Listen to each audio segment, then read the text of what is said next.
உலகத் தமிழ் சொந்தங்களுக்கு சோதர பூமி சேனல் வாயிலாக சோதிடர் முதலில் கார்மேகத்தினுடைய பணிவான வணக்கத்தினை முதலில் தெரிவித்துக் கொள்கின்றேன். இந்த 2025 ஆண்டின் செப்டம்பர் மாதத்திற்கான மாத ராசி பலன்களை நாம் இப்பொழுது காண இருக்கின்றோம்.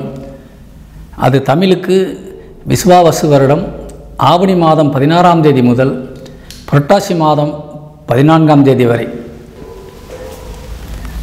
இந்த இடைப்பட்ட நாட்களில் உள்ள இந்த மாத ராசி பலனை இப்போது நாம் காண இருக்கின்றோம்.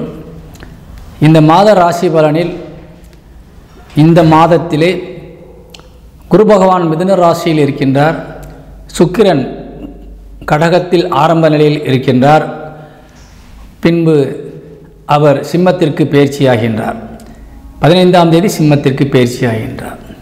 அடுத்து புதன் சிம்மத்திலேயே இருக்கின்றார். சூரியன் ஆட்சி பலம் அடைந்து 17ஆம் தேதி வரை இருக்கின்றார். 17ஆம் தேதிக்கு மேலே கன்னிக்கு செல்கின்றார். கேது சூரியனோடு இணைந்து சிம்மத்திலேயே இருக்கின்றார். செவ்வாய் கன்னியில் இருக்கின்றார். சனியும் ராகுவும் கும்பத்தில் இருக்கின்றார்கள்.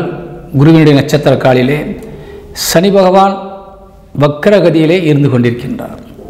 இந்த மாதம் என்பது ஆவணி மாதமும் புரட்டாசியும் அந்த பாதி நாட்களாக வரக்கூடியதாக இருக்கின்றது. முக்கியமாக சூரியன் நவகிரகங்களினுடைய நாயகன், அவர் ஆட்சி பலம் அடைந்த நிலையிலே இருக்கின்றார். அது ரொம்ப ஒரு விசேஷமான அமைப்பு.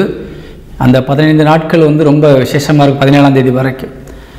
17ஆம் தேதிக்கு மேலே அவர் கன்னிராசியில் போய் செவ்வாய் பகவானோடு இணைகின்றார். இந்த சூரியன் ஆட்சி பலம் அடைந்திருக்கின்ற வகையிலே பார்க்கின்ற பொழுது பொதுவாக ஆண்களுக்கு ரொம்ப விசேஷமாக இருக்கும். ஆண்கள் எங்கே போனாலும் ஒரு மரியாதை இருக்கும், தலை நிமிர்ந்து நடக்கக்கூடிய ஒரு தன்மை இருக்கும். என்ன சொன்னாலும் அடுத்தவங்க கொஞ்சம் கேட்டு நடக்கக்கூடிய வாய்ப்பில் இருப்பாங்க. பொதுவாக ஆண்களுக்கு ரொம்ப ஒரு நல்ல ஒரு மரியாதையான ஒரு சூழ்நிலை ஏற்படும். இன்னொரு வலிமையான ஆண் கிரகம் குரு பகவான். அவரும் மிதுன ராசியிலே சுயசாரத்தில் இருக்கிறார். அப்போ இந்த ஆண்களுக்கென்று ஒரு மரியாதை இப்போ சமூகத்தில் கண்டிப்பாக இருக்குது. அப்போ பெண்களுக்கு இல்லையா அப்படின்னு பார்க்கும்போது அப்படி கிடையாது. பெண்களை பொறுத்தவரை சுக்கிரன் கடகத்தில் இருக்கிறார், பெண் வீட்டிலேயே இருக்கிறார். அப்போ பெண்களுக்கும் இந்த டைம் கொஞ்சம் நல்லா தான் இருக்குது. அதே மாதிரி கன்னி வீட்டில் செவ்வாய் இருக்கின்றார். அப்போ பெண்கள் எப்படி இருப்பாங்கன்னு பார்க்கும்போது சுக்கிரன் அடுத்து பயிற்சியாகி 15ஆம் தேதிக்கு மேலே சிம்மத்துக்கு வந்துடுறாரு. கன்னி வீட்டில் செவ்வாய் இருக்கின்றார். பெண் வீட்டில் ஒரு ஆதிக்கம் செலுத்தக்கூடிய ஒரு கிரகம் செவ்வாய் இருக்கின்றது. அதனால் இப்போ பார்க்கும்போது என்ன சொன்னீங்கன்னா, பெண்களுக்கு இந்த மாதம் முழுவதுமே உங்களுக்கு கொஞ்சம் பரபரப்பு, டென்ஷன் இதெல்லாம் கொஞ்சம் அதிகமாக இருக்கும். பொதுவாகவே பெண் குழந்தைகள் இப்போ கொஞ்சம் ஆக்டிவாக இருக்கும். ஸ்போர்ட்ஸ் பர்சனாக இருந்தால் நல்லா ஜெயிப்பாங்க. நல்லா விளையாட்டில் ரொம்ப ஒரு தேர்ச்சி பெற்று ரொம்ப சிறப்பான ஒரு இடத்துக்கு வரக்கூடிய வாய்ப்பை பெறுவாங்க இந்த ஆவணியும் புரட்டாசியும் சேர்ந்த மாதத்தில். சரிங்களா? இது ஒரு பொதுவான ஒரு கருத்து. இனிமேல் நாம் இந்த மாத ராசி பலன் ஒவ்வொரு ராசிக்கும் எப்படி இருக்கின்றது என்பதை இப்போது காணலாம். துலாம் ராசியை சேர்ந்த அன்பு உறவுகளுக்கு இந்த செப்டம்பர் மாதத்தினுடைய ராசி பலனை நாம் பார்க்க போகிறோம். துலாம் ராசிக்கு அதிபதியாக விளங்கக்கூடியவர் சுக்கிரன். சுக்கிரன் பார்த்திங்கன்னா இப்போ ரொம்ப ஒரு நல்ல நிலையில் இருந்துகிட்டு இருக்காரு. 10ஆம் இடமான தொழிற்சாணத்தில் போய் உட்காந்துட்டார். 15ஆம் தேதி வரைக்கும் அங்கே தான் இருக்கார். அதுக்கப்புறம் லாபஸ்தானத்துக்கு வர்றாரு. லாபஸ்தானத்தில் ஏற்கனவே லாபஸ்தானாதிபதி உங்களுக்கு 16ஆம் தேதி வரைக்கும் ஆட்சி பலத்திலே இருக்கிறார். 12 கூடையவன் கூட உங்களுக்கு 11ஆம் தேதி லாபஸ்தானத்தில் இருக்கிறார். இப்படி உங்கள் லாபஸ்தானமும் வலிமையடைஞ்சிருக்குது, தொழில் ஸ்தானமும் நல்லா இருக்குது. அப்போ நீங்கள் வேலை செய்யக்கூடிய நபர்களாக இருந்தால், நிறுவனங்கள் நடத்தக்கூடியவராக இருந்தால், வியாபாரிகளாக இருந்தால், பணம் சம்பாதிக்கின்ற வகையிலே உங்களுடைய முயற்சிகள் இருக்குமேயானால் நிச்சயமாக 100% உங்களுக்கு நல்ல பண வரவு இருக்கும். தொழில் நல்லா சிறப்பாக ஓடும். தேவையான அனைத்தையும் வீட்டிற்கு கொடுத்து நீங்கள் மகிழ்வதற்கான வாய்ப்பு இந்த மாதம் ஃபுல்லாக இருக்குது. சரிங்களா? பயன்படுத்தி கொள்ள வேண்டும். ஏன்னா சுக்கிரன் அடுத்து லாபஸ்தானத்துக்கு தான் வர்றார். ப்ராஃபிட் மைண்டில் தான் இருப்பீங்க. என்ன செஞ்சால் நம்மளுக்கு அதிக லாபம் கிடைக்குன்ற ஒரு அருமையான யோசனைலாம் இப்போ உங்களுக்கு உதயமாகும். அக்கறையாக இருப்பீங்க. எல்லா விஷயத்துலையும் அக்கறையாக இருப்பீங்க. குடும்பத்துக்கு ரொம்ப முக்கியத்துவம் கொடுப்பீங்க. சரிங்களா? குடும்ப உறுப்பினர்களுக்காக நீங்கள் கொஞ்சம் கண்டிப்பாக செலவும் செய்வீங்க. அது நல்ல செலவு, சுப செலவாகத்தான் இருக்கும். ரெண்டாவது, துலாம் ராசிக்கு குரு பார்வை வேறு இருக்குது. குருவானுடைய அனுக்கிரக பார்வை. குரு உங்கள் ராசிக்கு 3க்கும் 6 இருந்தாலும் கூட குரு 9ஆம் இடத்துல போய் உட்கார்றாரு.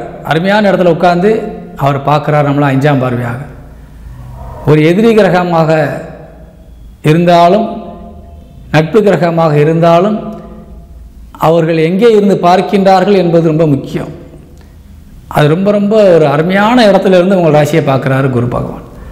அப்போ எல்லா நன்மைகளும் அந்த வீட்டில் உள்ள அனைத்து விஷயங்களும் உங்களுக்கு வந்து சேர்ந்துடும். 9ஆம் இடம் என்பது புண்ணியஸ்தானம், மகாலட்சுமிக்கு வீடு. பெண்களுக்கு புத்திரஸ்தானம். திருமணமாகி குழந்தைகள் இல்லாமல் இருக்கக்கூடியவர்களுக்கெல்லாம் இப்போ குழந்தை பாக்கியம் கிடைக்கும், 100% கிடைச்சிடும். அது என்ன விதமான ட்ரீட்மெண்ட்டுக்கு போய் நீங்கள் இல்லாமல் இருந்தால் கூட இப்போ கிடைச்சிடும். எப்படி கிடைச்சின்னு உங்களுக்கே ஆச்சரியமாக இருக்கும். சரிங்களா? அந்த மாதிரியான ஒரு வாய்ப்பு உள்ள நேரம் இது, பயன்படுத்தி கொள்ளுங்கள்.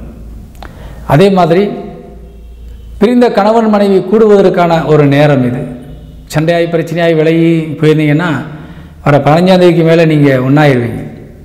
15ஆம் தேதி வரைக்கும் கொஞ்சம் பொறுமையாக இருந்தால் போதும். அது வரைக்கும் உங்களுக்கு ஈகோ இருக்கும், உங்களுக்குள்ள கஷ்டம் மனஸ்தாபம் இருக்கும், தேவையில்லாமல் இன்னும் கொஞ்சம் பிரச்சனை வளர்த்துக்கிட்டே இருப்பீங்க. அதுக்காக நீங்கள் வெட்டியாக அலைவீங்க, வெட்டியாக செலவு பண்ணுவீங்க. இது எல்லாமே உங்களுக்கு 15ஆம் தேதிக்கு மேலே காணாமல் போயிடும். ஏன்னா நீங்கள் ஒன்றா சேர்ந்துருவீங்க, பிரிஞ்சு இருக்க முடியாது. இனிமேல் டைவர்ஸ் வரைக்கும் போயிட்டு கூட நீங்கள் சேர்ந்துருவீங்க. அந்த மாதிரியான ஒரு நேரம் இது. அதனால் ரொம்ப ஆக்டிவாக இருக்குது அந்த டைம்.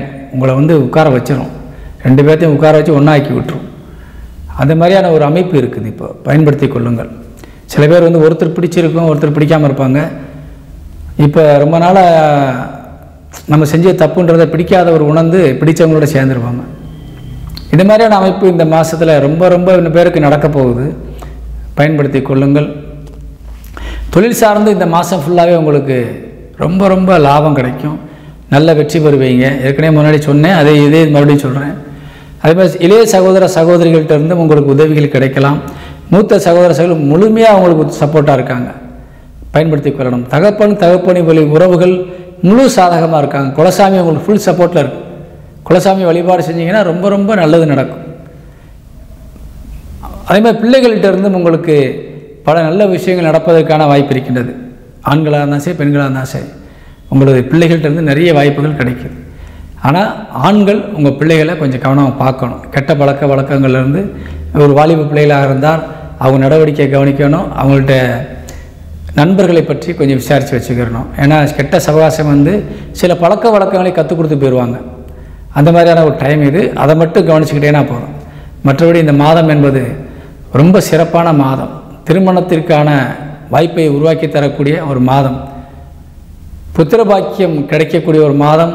படித்து முடித்துவிட்டு வேலை வாய்ப்பிலே வாய்ப்பு இல்லாமல் இருக்கக்கூடிய மாணவ மாணவிகளுக்கு வேலை வாய்ப்பை உருவாக்கி தரக்கூடிய ஒரு மாதம். வெளியூர் பயணங்கள் மூலியமாக நிறைய வருமானங்கள் தரக்கூடிய ஒரு மாதம். ஏன்னா 12ஆம் இடத்துல வந்து ஆட்சி பலம் அடைய போகிறார், உச்சபலம் அடைய போகிறார் 11ஆம் தேதிக்கு மேலே.